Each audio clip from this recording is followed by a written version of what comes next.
I dare you to mention any extraordinary person across human history, and I'll show you a part of their lives where they were deeply flawed. Mozart, the legendary composer, he was brilliant, but terrible with money. He overspent, he accumulated mountains of debt, he begged friends for money and died at 35. Nikola Tesla, the great inventor, he became so emotionally attached to a pigeon, a bird, so much so that he said, "I love that pigeon as a man loves a woman." How about Charles Darwin, who spent 7 months debating whether he should get married or not? He literally wrote a list of pros and cons. Let me show you what's in the pros. Children, friend in old age, better than a dog anyhow. How about Friedrich Nietzsche, one of my favorite philosophers? In all of his brilliance, he proposed to the same woman 3 times and got rejected by that same woman 3 times. The tragedy of his life. Isaac Newton, one of the greatest minds humanity has produced, lost his fortune in the South Sea bubble. Winston Churchill, Abraham Lincoln, Vincent van Gogh, Leo Tolstoy, Martin Luther of the Protestant movement. All these guys I just mentioned suffered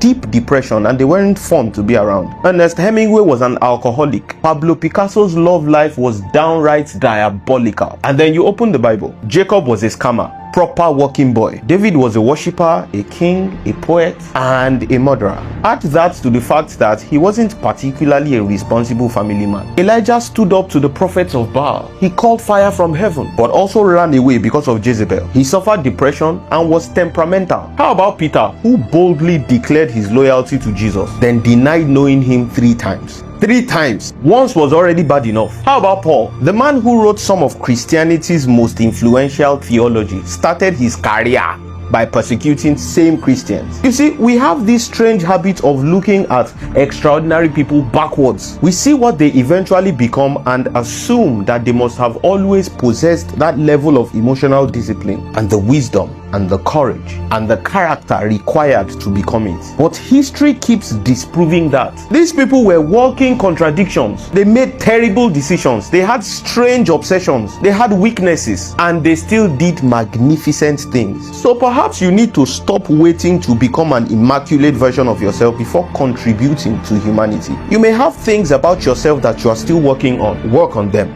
But while working on them, live, build, create, serve, and I beg you, attempt the extraordinary, because somewhere in the story of your life, your humanity and your assignments are going to have to coexist. Your flaws are part of your biography. Don't let them become the boundary of your contribution. Click the link in my bio to get Everyday Genius, a framework I put together to help you think originally and extract patterns from everyday phenomena. You are wiser now. Share this video, strengthen your people.